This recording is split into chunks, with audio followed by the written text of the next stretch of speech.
In the second half of today's show, I'll be talking to the newly appointed president of Framingham State University. But first, a conversation with women who have founded a new organization called Framingham Coalition for Bodily Autonomy, and they formed it in response to the overturning of Roe v. Wade. I'm happy to have with me today Grace Snedden and Samela St. Pierre. Thanks so much for being here. It's always really invigorating and inspiring to hear about a new group coming together to fight for an important cause that they believe in, and that sounds like what you're doing. So I'd love to hear about how you came together and why. Thanks so much for having us on. Yes, thank you. It's great to have you here. It was initially that demonstration, the 4th of July demonstration in front of the courthouse. And that was here in Framingham? Yes. In front of the Middlesex District Courthouse? Yes. Okay. Yeah. And then I met Samela, and we met a couple of other women, and we all met the next day to talk about what do we do next. So at the demonstration, everyone who showed up was on the same page, and it was largely symbolic. The date, the location, it's a national holiday, so the court was closed. It was just a show of solidarity with the women most affected by the overturning by the Supreme Court. But what ended up happening online on Facebook was everyone so many people pointing out like how silly it is for women in Massachusetts to be upset about something that's happening to other people. And that really just enforced how important it is for us, as one of the most liberal states in the country, to keep being so and keep being a steadfast stand for others to be able to look to. And yeah, like Grace said, we met at the library the next day, and it was probably I felt like it was the most outspoken people at the demonstration, because people kept coming up to us and being like, so what's next, so what's next, and not having an answer was kind of frustrating. So you weren't involved with organizing the demonstration, but you showed up, or were you involved with organizing? You were. Grace I was. Okay. And it was really organic from there. It was the most outspoken women. Were you just so infuriated by the decision that you felt like something, yes, being in the most liberal state, you know that people were saying to you, other people are having this problem, but you didn't feel that way. You felt like we need to get together and have this demonstration. Right. I feel like we needed to raise our voices, and as much as it was important for us to say something to these women, it was important for them to have a voice. Mm-hmm.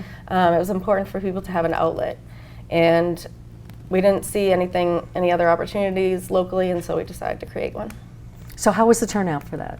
It was great. I couldn't believe it. It was 150 people. And it was a hot day, wasn't it? Facebook event, yeah. That's great. And so you both met there along with other people that came together for the new organization that you created? Yes. Yeah, and then one of the attendees from Kim, right? It was Kim? Yep. Yep. So one of the attendees of the demonstration, Kim, decided to reach out to the 5 people that she saw that she had met at the demonstration that she thought, hey, these are people who can get stuff done, and called us together at the library the next day, and that's really where we met July 5th.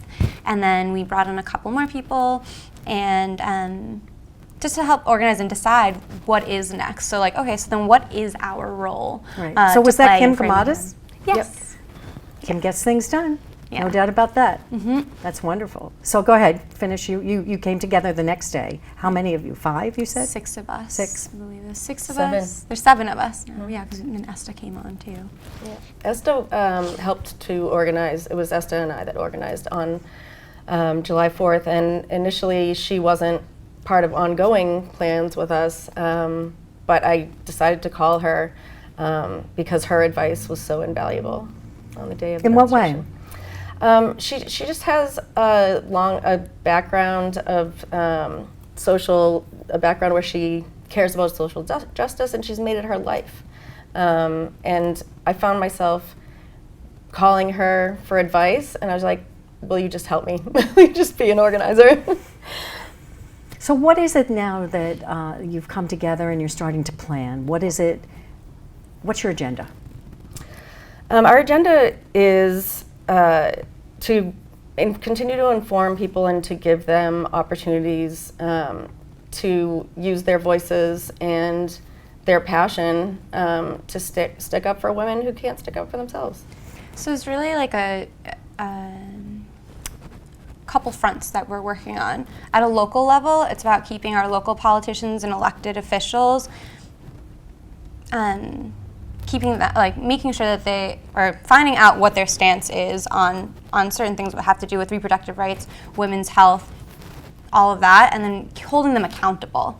So showing up to city council meetings, listening in on the subcommittee meetings and all of that, and making sure that there isn't, it was so easy for everyone to say Roe v. Wade would never get overturned. That would never happen. And now everyone's saying, oh, abortion would never get taken away in Massachusetts. And I'm like, I'm 31 and I've heard that story before multiple times. It's been untrue. So unless we're keeping an eye out, like we'll all be like, how did we get here? Well, at least we'll know on the way, and we can help stop it. I remember in 2016, election year, my daughter asked me at that time, you don't really think Roe v. Wade could ever be overturned, do you? And I said, absolutely.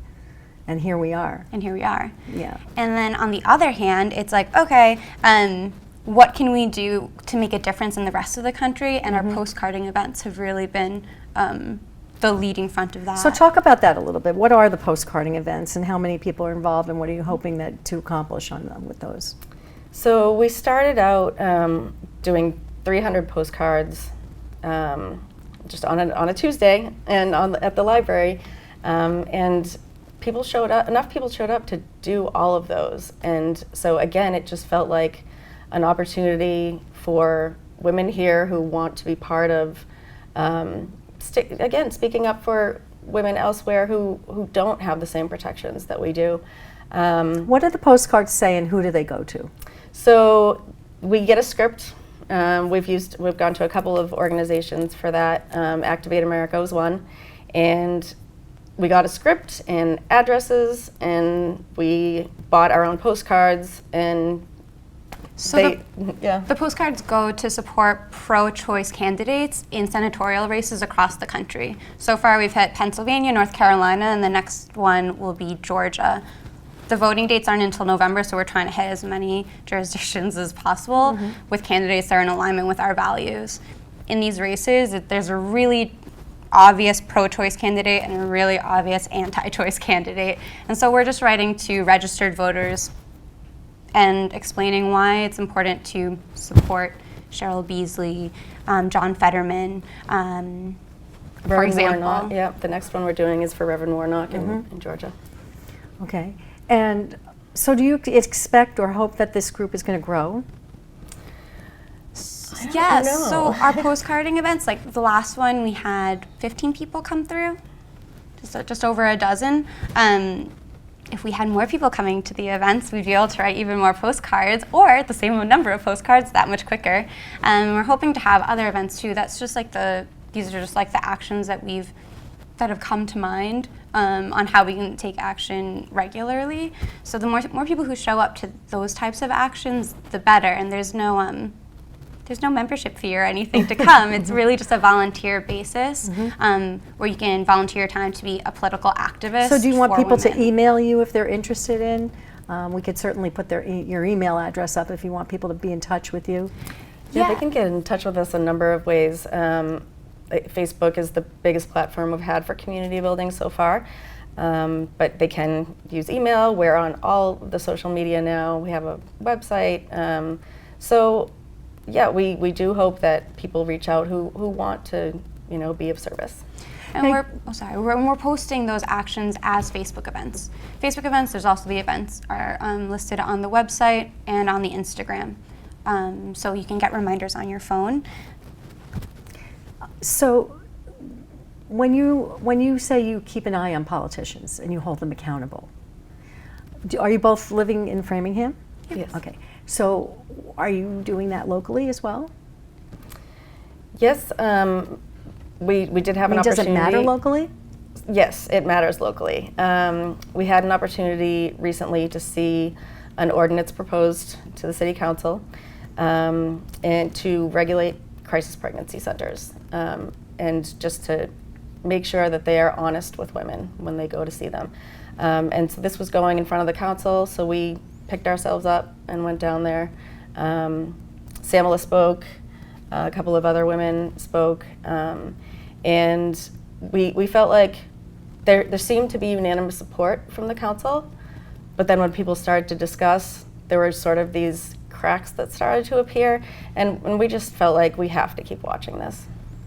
So when you say to keep women's health centers honest, what do you mean by that? Are there any women's health centers in Framingham, and how did that ordinance even come up that was coming before the council? There is a crisis pregnancy center in Framingham, and the way that came to our attention was that Nicole Doak did some research. She actually called them and tried to find out what they would say if she asked for an abortion, and they beat around the bush, and she asked 4 times, I think, before they gave her accurate information. And so we think this is important because women are coming to these centers at their most vulnerable point, and they're being taken advantage of. So they're asking about abortion services, but they're not being given that information initially, is what you're saying? Right. Well, they're still not given the information even after pressing. Really? I mean, they advertise on their website that they will give you a referral to a medical, to receive medical attention, but they will never recommend you to a facility that provides abortion or Plan C pill or any of that. Mm-hmm. And so, okay, in a way, it's like lying by omission, where it's like, yes, we're going to give you medical information, but not your full spectrum of choices, which is all we're asking is transparency on the website before women end up at their facility, thinking that it's a place that gives medical advice, thinking that it's a place where they'll receive the full spectrum of options. Just on the website, have a statement that says we are pro-life, we do not support abortion, and will not refer you to an abortion clinic. That's a sentence that could make all the difference. A lot of people online are saying, how could you not know that birthright is pro-life? Well, a lot of women in this community don't speak English as their first language, are immigrants, are young, they didn't grow up with these conversations being spoken about in their conservative homes. And so let's give people the benefit of the doubt. How would you know anything about an organization unless you needed their services? And when you need their services, you go and you research and you look, and then they tell you what they tell you, but not everything you need to know is what you're saying. Exactly. Right. I mean, at its core, bodily autonomy is the ability to make an unrestricted, free choice, and we feel like that's interfering with women's choices, and she's the only one who should be making that decision. So you brought this to the city council, and what were you hoping to accomplish there? So we didn't actually bring it to the city council, Nicole Doak did. Okay. And then we heard about it and we went to support. Okay. And she brought it to them so that there would be some kind of an ordinance requiring them to provide full transparency or accuracy in advertising, or what? Right, so the ordinance, Somerville has passed an ordinance. They don't actually have a center in Somerville, I don't think, but they were proactive about it. And it has some attention at the state level from Elizabeth Warren. But we felt like this is what we're here for, We're here to ensure that women's choices are not infringed upon. So San Francisco and the state of Connecticut have already passed legislation that is meant to protect women, people, from receiving false advertising, and there's plenty of legislation out there that Framingham could model their own ordinance off of, because we do have one of those centers right here in Framingham. It's not about shutting them down, it's just about transparency. And if more open, then they'll also have to follow the rules. Mm-hmm. So that's what we're hoping for. Like, there is precedent. We're not asking for anything crazy, we're asking for transparency. Mm-hmm. Yeah. And Connecticut, it's a ordinance against false advertising in general. That's already been through the courts, and so that precedent is going to be really useful to us, I think, to Framingham. Did you provide the wording, or did it, or the? They have in the background materials Nicole's letter and example ordinances. Yeah. And well researched. So what was the action that was taken? So we got unanimous votes to push it to the ordinances subcommittee on August 25th. So they'll be the ones who get the wording and update the ordinance to fit Framingham's needs. And we will be there to... So it goes before the subcommittee. Yes. They have a hearing about it or a public meeting about it? Yeah, first. So they have a meeting about it, right? And then it goes back to City Council and it has to be voted in twice to pass. Twice, so they have two hearings on it, a first reading or whatever they call it, and then a Right. second reading. Right. Okay. And so if it was to go through all of those steps, what do you think the time frame would be for it coming back to the City Council for the second reading and a vote? You know, we don't actually know. We're sort of following the process as it goes because Right. we're new to it. Right. So we know when the next meeting is. Yeah, so we're hoping that, like, best case scenario, we show up on August 25th and they're like, here's the ordinance that we drafted up, and not, we haven't done any work on this since we first heard about it, right? So best case scenario is they have an ordinance drafted up, we get to read it before the meeting, and then, or not just we, the public, and then we show up with our commentary. Hey, this is great. Hey, this is what we'd like changed. Hey, this doesn't really meet the needs of the community, or whatever it may be. That gets worked out on August 25th, and then September 8th at the next City Council meeting, it gets presented and voted on. Like that would be the quickest, most ideal way of going about it. But the Framingham solicitor has to approve of the wording, and there's a bunch of like legal things that have to go through. So, you know, fingers crossed we show up and there's been work already done. Well, on it's great effort, it's great momentum that you're building. What happens after that? Will you join efforts to try and make this happen throughout the state, in other places? What are your goals moving forward for this and just overall efforts? So right now our goal is to act locally, Yep. to talk to women in Framingham and to give them a platform and a way to do collective action. I think it is, there's a need out there and a want by people to be active. So our goals are to stay in the fight, to come from, you know, a place of love, and so far, you know, it's had us in the right direction, I think. Yeah, when it comes to the CPCs, the crisis pregnancy centers, like Grace said, Nicole's really the one who brought it to a citywide attention. Good for Nicole. She's good Absolutely. at bringing things to light that need attention and then starting to move them through the process. Exactly. She's been very effective in doing that and did an awful lot during the COVID pandemic and took a lead on so many critical issues. And she's so well researched and all of that. I mean, she really did a lot of the heavy lifting, all the heavy lifting. So it was just, it made sense to support this because it's in alignment with our core values as a group.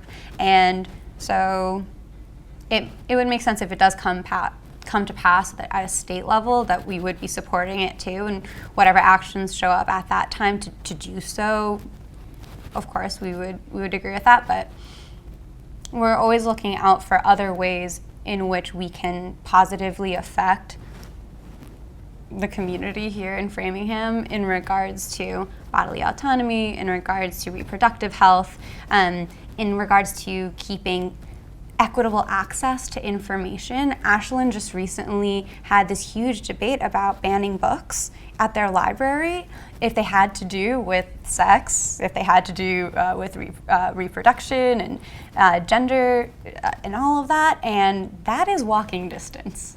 So these are things that we like to keep. What was the we have to outcome? keep an eye out.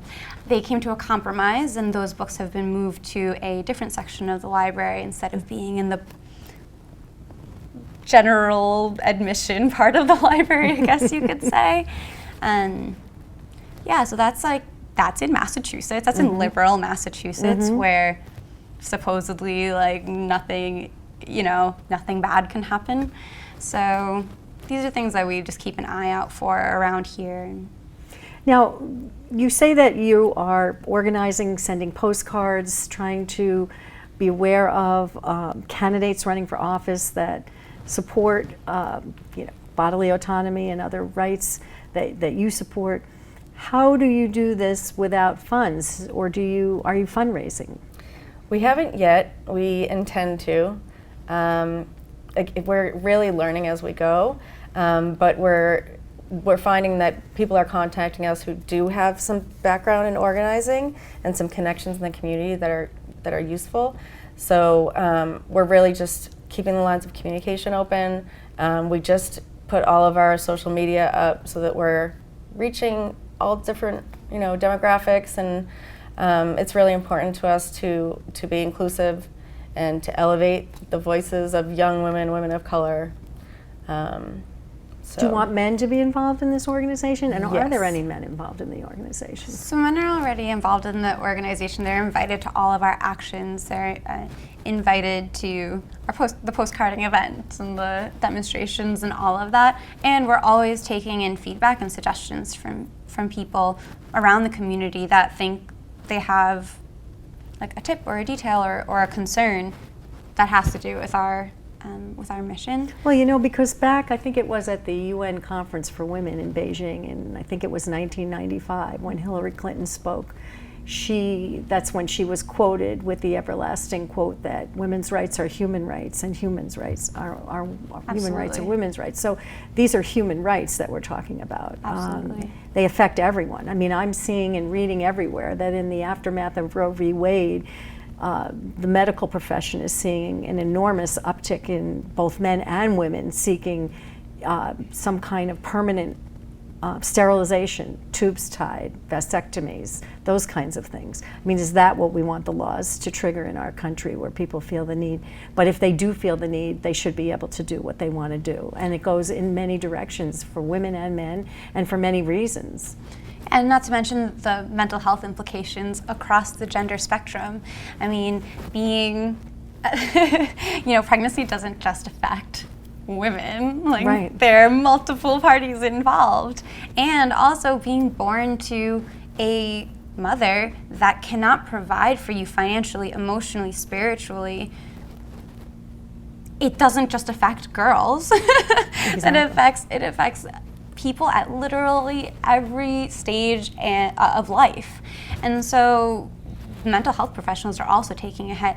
People are super distraught about what's happening at a government level. Who are they going to seek help from? Their friends who are already burnt out, their teachers who are quitting because they're not getting paid enough, their doctors, or their therapists that they can't afford. Or can't find. Right. And societally, we're going to see economic fallout from this. Huge. How do you see that happening? So I get frustrated about it. But women have sacrificed their lives when they have children, especially if they don't have a partner.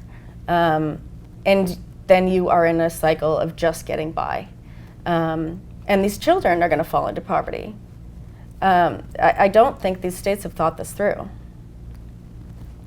It's such a short-term mindset, or I should say a lens that people look through on issues like that, a short-term kind of vision instead of the long-term down the road. What are all the implications? Right. And do you really think it's about pregnancy anyway? Isn't it more just about control? Absolutely. It's like, Yeah. You read all the quotes, you see all the statements about people who say if it was about children and pregnancy, then you would see programs in place that embrace and support those children throughout their lifetimes. But you don't see that. Right. At all. I mean, societally, are we even in a position that we can support the children that already exist here? Like, schools are having a huge crisis right now. Transportation to get the kids to school. Even just here at a local level, I hear people in Framingham complaining about this all the time. And now and we're a well-resourced community comparatively to the states like Louisiana and Mississippi who have voted and spoken up against women having control and decisions about creating more of these little humans that have needs and deserve education and nutritional food. And it's just, that's what can be so soul crushing, is to be like, wow, I'm a person that has less of a right to decide what happens over my body than my husband does. Why? And that's what our group is all about, giving people somewhere to put that, like let's not get into a teenage angst mindset of like, woe is me, I'm a victim. Like, no, what are we gonna do about it? What needs to get done, and how can we get there? And that's what our group is all about. It's not about sitting back and complaining about how hard life is. It's about how can we make our lives and the people around our lives as better as a community, and give people somewhere to channel that energy that we're all feeling right now. Mm-hmm. Right. To your point, I do think that it's about control. I agree with that. And financial control has been the big one for women. I think this is backlash. Going back to the passing of Roe, people really were committed to the status quo, and when women gained autonomy over their bodies like this, competing in the workplace, they are standing up for themselves and have some power in the world. And I think these politicians who are passing this want to consolidate power, and that means taking it away from other people. Well, it takes small demonstrations and organizing, like the event you attended on July 4th in front of the courthouse on Concord Street, to start to bring people together, to share ideas and shared vision and shared concerns, to then organize and start working towards some new goals. So congratulations on doing that. Your efforts are definitely appreciated and recognized, and will mean a lot to a lot of people. So thank you so much for that, and thank you for being here today. Thank you for having us. Thank you for having us. Yes. For more information on the Framingham Coalition for Bodily Autonomy, check out their website and their sites on Facebook and Twitter, or email FRAMCOBOA@gmail.com. Up next, a conversation with the new president of Framingham State University. We'll be right back. STEM is the discipline of hard numbers, precise, no margin for error. Dare to forget that. Dare to have fun with it. Get weird with it. Dare to get messy, or just mess it up. Dare to program something internet-breaking, record-breaking. Dare to blow their minds. Dare to try. Dare to fail. Dare to keep daring. Dare to learn the difference between organic, sedimentary, and non-foliated metamorphic rock. Get outside, find those rocks. Dare to be homeroom famous, a high school fable. Dare to send those old STEM theories flying past the neighbor's house into outer space. And for the love of STEM, dare bigger. Dare to code, dare to invent, dare to explore, dare to STEM. Check out She Can STEM to get started. This year, patriotism shouldn't just be about pride of country. It should be about love. Remember that to love America is to love all Americans, because love has no labels.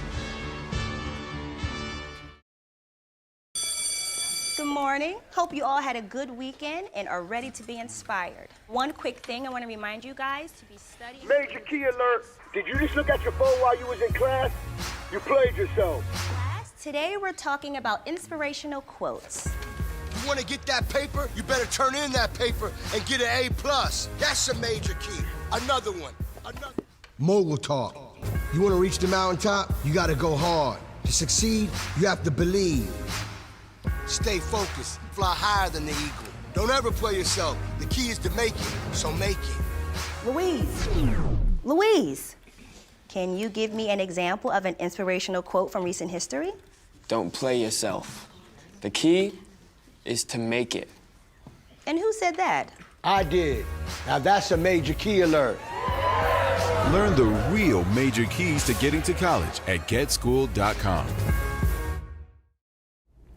Framingham State University recently conducted a search for a new president following the retirement of outgoing president Dr. Javier Ceballos. They appointed Dr. Nancy Nieme, who is now FSU's 8th president. And she's joining me here today. Welcome, Dr. Nieme. Thank you very much, Audrey. Tell us how you became the right candidate for this position. What's your background? My background is that I started my professional life as a middle school teacher and then realized I had bigger questions to explore, and so I ended up getting a PhD, pursuing a PhD in curriculum and instruction, and taught new teachers for a long time, and I loved it. Where was that? That was at Nazareth College. I got my PhD at the University of Rochester and then started teaching teachers at Nazareth College in Rochester.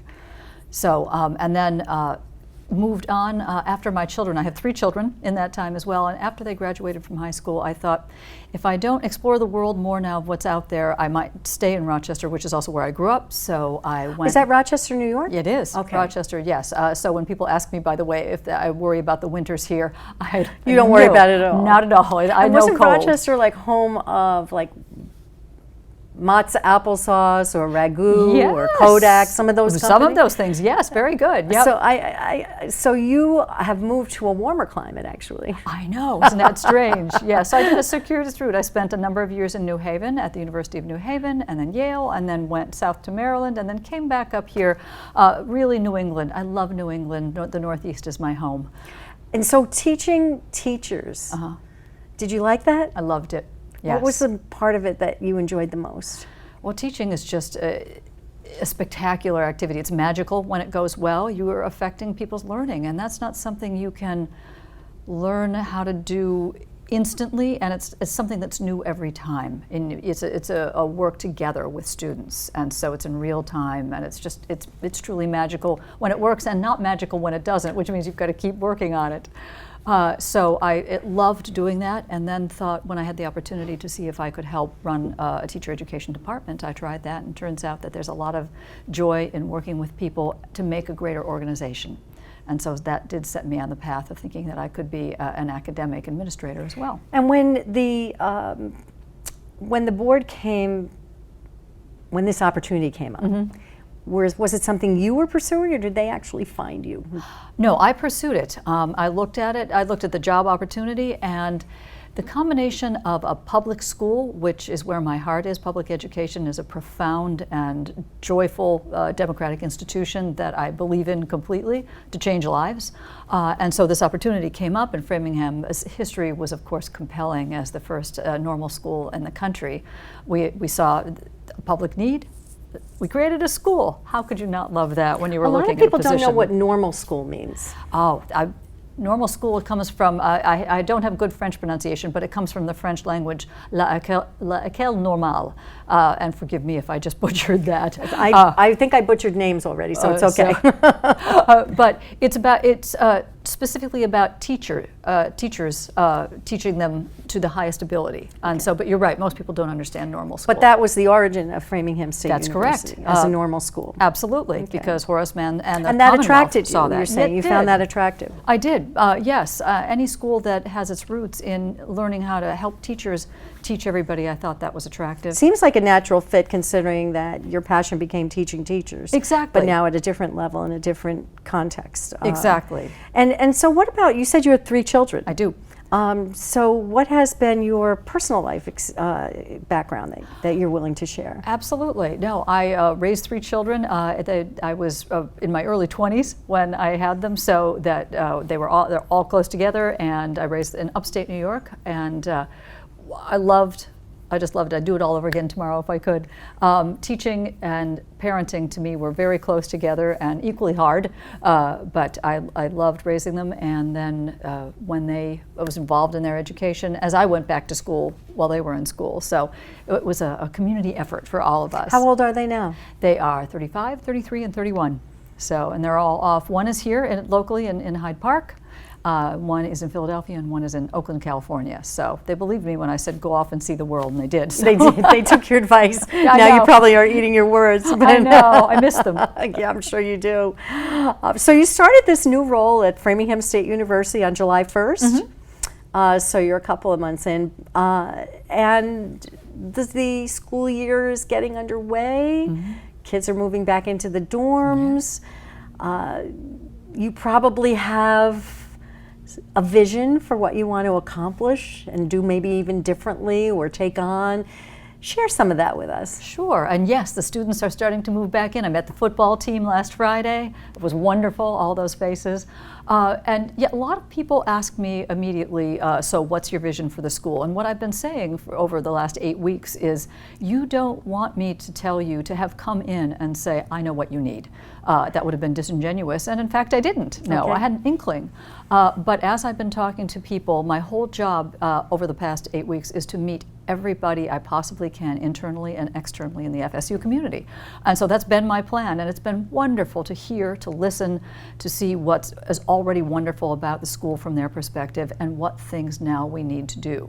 I'm sure you've heard about some of the challenges, even though you haven't set your vision in stone. You know what challenges are ahead. Absolutely, yes, and that, so when we look at a vision, we look at what does the university need, what does this community need, and what does the greater community need. And so what I'm coming to understand is that our vision really has to be based in public need and responding to it. As I said, we were formed based on the basis of public need. We responded to that. And now our proud public institution has different needs in its community. And so we want to make sure that the things that we offer to the community are responsive to the needs that we have. And so really strong programs that connect us to our community. What does that actually mean? Does that mean teaching students or providing a curriculum that meets the working needs of employers in the area? What does that mean? It's a good question. I think in part it does. And that will be driven through programs that we already do well, but we know that the community could need more. For example, the Stalker Institute is a dietetics and nutrition and wellness. Well, this community, every community, really needs that. But also our ASL program, the Learning Center for the Deaf. We have a great ASL program that we haven't developed nearly as much as we might like. We have the Danforth, of course, and the art programs, the art education there. So partnerships. Absolutely. Forming partnerships. Forming partnerships that allow the community to experience those businesses, those not-for-profits, those programs, and then be able to provide pathways to the work that we do to educate so that our students can then go back out into the community and make the community thrive, which is the purpose of education. So how will that affect your curriculum? And is the curriculum what you see that it should be, or do you feel that it should be changed or enhanced in any way? Oh, I think there's always room to say what should our curriculum be now, and that's going to depend, of course, on what subjects we're looking at and what disciplines we're looking at. So there's always room for development, and so it would not be my place to say, the math department, here's what you need to do specifically. I don't know, certainly, because I'm not a mathematician nor math teacher, but I do want to be able to emphasize through our vision of public responsiveness and public growth and need that we say, look at your curriculum and see, is this really what you're offering, or are we offering something that's, for example, too theoretical to be useful? And so that's the way I can help influence what we do. Yeah, I think that's a big question these days. Is what we're offering too theoretical, or is it really useful? Because things are changing, and especially post-COVID, the workforce is changing. It is. And colleges, universities have to really look at what they're teaching versus what is needed out there in the world today. And not everyone knows that right now because we're kind of in a state of flux. Yeah. Yeah. It's a big change, it is. Period of change. The pendulum swings back and forth as to the purpose of education, and particularly higher education. And for a while, it has been very arts and humanities focused, and that's and education for education's sake, which is different from education for prepared workforce.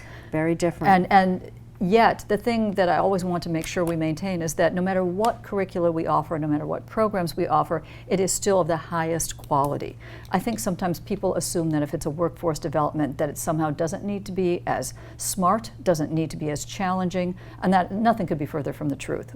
Our students expect of us that we will give them the skills, the disposition, the mindset to think about whatever it is they're focusing on. And so I really chafe at the thought that somehow public education is just not as good as all those elite programs that do focus on theories that maybe don't connect to the real world. That is not true. We are proudly rigorous and proudly public, and those two things can go together. Should go together. It's almost like having the perfect recipe. I mean, you know, you may really want to have one main ingredient, but that ingredient needs a lot of things to hold it together. Yeah, and they're different. That's a nice way to put it. I do love to cook. And the different aspects that you put in will change the way the outcome looks. And Right. it might be equally wonderful, but just different depending on the time. Now, if you love to cook, obviously, is there a food curriculum at FSU? Food and nutrition, there is. Aha, yes, and in fact, we just celebrated our employees today. We had a big lunch that our dining centers and staff put together, and that's why we're in the clothes I am today, because we all celebrated the Day of Caring and then got together for a real celebration. And it's true, we've got food is everywhere at our curriculum, and people want to. In fact, I spent the morning helping to stock our food pantry, our resource center, and it's just when you meet people with the needs that they have, then they can learn, then they can thrive. So absolutely sign me up for anything food. Okay, good to know. Duly noted. Yes. What about the student body? Are you seeing changes in the students, or the composition of the student body at FSU? Are you recruiting differently? You know, or where are the students coming from? What does your student body look like? Well, it's a public regional university, and we're one of 9. If we don't count the UMass, but we're one of 9 in the state system. And when we were founded, of course, we were a women's college. And that we were women local to what was then not even the state of Massachusetts. I'm not sure when we became a state. I need to learn that. But we were very local to then. The composition of students across the country and across the Commonwealth have changed as well. So our student body is changing. We're now much, much more ethnically, racially diverse, linguistically diverse, which is wonderful. And so that constitutes probably almost 50% of our population. And that's wonderful because we get the rich perspectives of students coming in.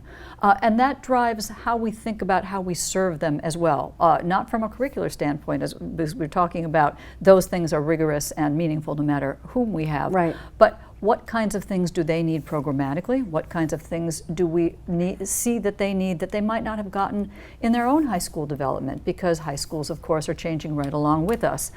So I see that we need to continue to pay attention to who our students are in the region, which is how we're founded to serve, and then what kinds of things we see that they need, and we'll adjust ourselves accordingly. In the aftermath of George Floyd, we saw racial tension in many places, including Framingham State University. Is there a new practice or awareness of some kind that you're looking at to tackle these issues head on or proactively? We was certainly part of the Board of Higher Education's anti-racism platform and their curriculum, which is wonderful, and we are proudly an anti-racist institution, but how you operationalize that makes a huge difference. So there isn't, one program does not save us about racial equity. So it needs to be the awareness and the action and the change needs to be infused in our behaviors, in our curriculum, in all of the things we do on campus, all of the services we do. I was, prior to coming here in Maryland, at an HBCU, an historically black college and university, and I learned a lot being in the racial minority there myself, even though I study and advocate as an ally all the time for racial justice, but learning about what it feels like in the South and in a campus that was primarily African American. What did I learn about being not in the minority, and how did I think about being an ally and bringing that work to us? It really did change my thinking. How so? Like, what were some of the things that you really remember most, that were most impactful? I feel a lot like I know less, even though I know more. My experience, I thought I knew how to be a good ally to underrepresented students and colleagues, and I think I needed to take a step back and say, maybe I knew it in this context, but now I don't know it nearly so much now. Post George Floyd, post all of the real political division we see here, I think I need to listen more and learn more about what our roles are in the dominant culture, and how we help, how we think about, how we listen to others and figure out what folks who have been previously not, who are still not dominant, how we change structures and help them, help us become a much more obviously equal society. It's a tremendous challenge. It is. We have to reevaluate the way we do everything in order to be more inclusive and compassionate and understanding about how it feels. We don't know, and how do you learn, and how do you then approach those changes? It's not easy. No, and educators are still uncomfortable. We want to do what's right, and curricularly, pedagogically at our school, but I think we're all scared sometimes, all of us, no matter who we are. How do we do what we do? How do we not put ourselves in a position where we're hurting others and we're challenging students? So I think we still operate on being scared and how that drives our actions. But we have to be brave, and we have to be humble, and we have to constantly be committed, because you're right, it's wickedly, to use a lovely local term, complex, and absolutely essential. Do you have a DEI person at Framingham State? We're searching again. We did have one, and we are now searching for a vice president for DEI. We're in the final stages of that search, so that will help. It doesn't solve the whole problem. Of course not. But yes, it will be somebody but who will help looking spearhead. at someone focused on looking at how everything is messaged and shared and structured makes a really big difference. It does, and it signals its importance. It does. It really does. And in the aftermath of this. And I say aftermath, it's really not even an aftermath. No. We are still in a pandemic of COVID. Yes. And I don't, my personal thought is that we're going to be here for a while. But how has that changed the way Framingham State University educates and runs as a university? I think we're still figuring that out. And I think, fortunately or unfortunately, our sister schools, every school is in the same boat. Yes, we had to move, for example, online, because that's what the situation required, and we had no choice. That said, now how do we take what was good about teaching online or teaching hybrid, but what do we recapture that's good about being face-to-face? And that's a complicated question for all kinds of reasons. And so that's one piece of it. Another piece of it is, how do we address the stress that everybody has been under? We had people working at Framingham all the time during COVID. They had to keep boilers running and places, lines not freezing, and the grass cut, and so on. And we asked those folks to stay.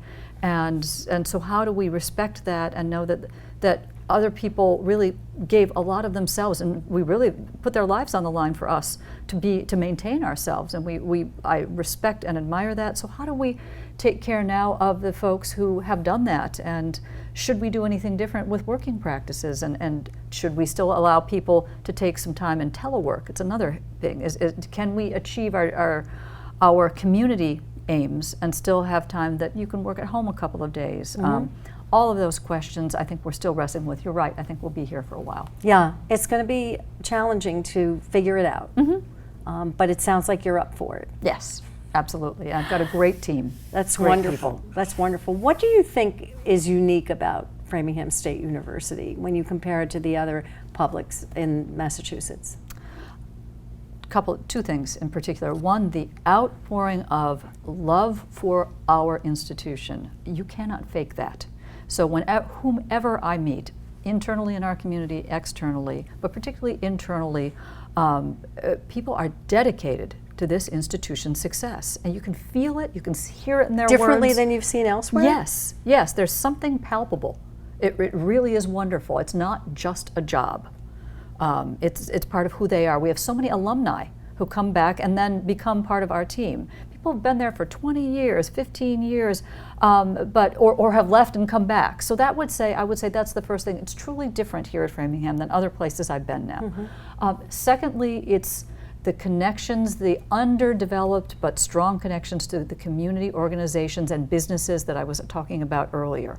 The opportunities here in the region, Metro West Framingham, and the opportunities that we have on campus. We need to build those bridges and then really serve them, and we can at Framingham, that I don't see in our sister institutions. They have different opportunities, but these are really specific to us, and I think that we need and will take advantage of those so we can serve everybody. So you're saying that there are a lot of underdeveloped opportunities? Yeah, underexplored, yep, absolutely. Underexplored. Yeah. So you've probably got a growing list. I do.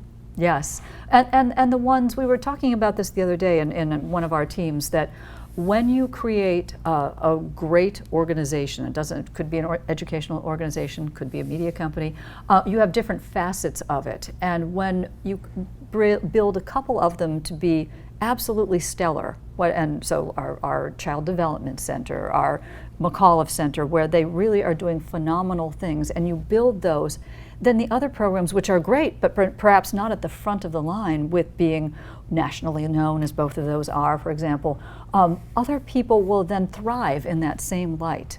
And so we're really thinking about how do we take our stellar programs, grow them with our students and community, and let everybody else enjoy the thriving that will come. Would you say that one of those recently was the Danforth? Yes, I absolutely do. Yes, it's so exciting. Were you surprised to find out about that when I you was. I almost didn't leave the rest of my interview because I just wanted to stay there the whole day and look at it. It is extraordinary, and certainly other places, even other places I've worked, have museums attached, but not in this way, with the art school connected to it, another place, a strong place to make a communication. It's focus on regional art within the time period that they do. Right. It is, I know you know, it's truly unique, and so the opportunity there, it is a gem waiting to be developed. Yes. So And just by hearing you say, you know, underdeveloped opportunities, I think when I hear you say that you have in your mind others that could be like that. Yes. Yeah. Yes, it is. And that's exciting for the community, for the university, for the students, for everybody who's Exactly. involved. Yeah, Exactly. So you have a lot of opportunity in this role to create. Yes, yes, we really do. And look at who we have. We've got faculty who are extraordinarily talented in these fields and others.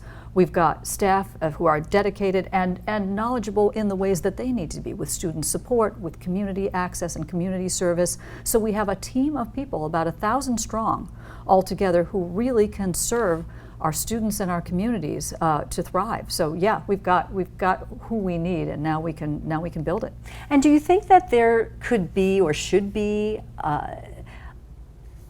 any type of development in the relationship between the university and the city itself? Yes, I think so. I have met with the mayor, which was great, and I've started, that's part of my exploration. I tend to walk everywhere, so I've been doing that.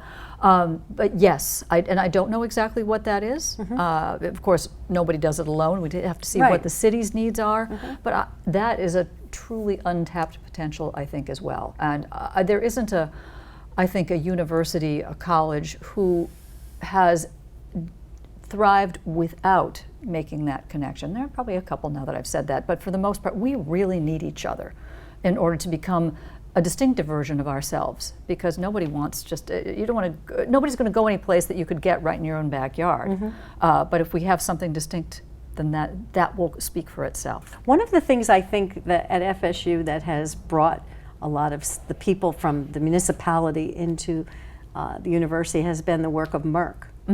The Metro West Economic Research Council, is it? Is that officially a part of the university? Absolutely it is, yes. Because the work that comes out of there is phenomenal. Yes. And it informs and educates everyone about the region we live in. Yes, yes. So that will continue? Absolutely, yes. And that's one of the pieces that is most important. You don't want to mess with what is great already, but using them and helping them grow. One of the pieces, actually, I think that connects to MERC is that we have a business school. We have a College of Business.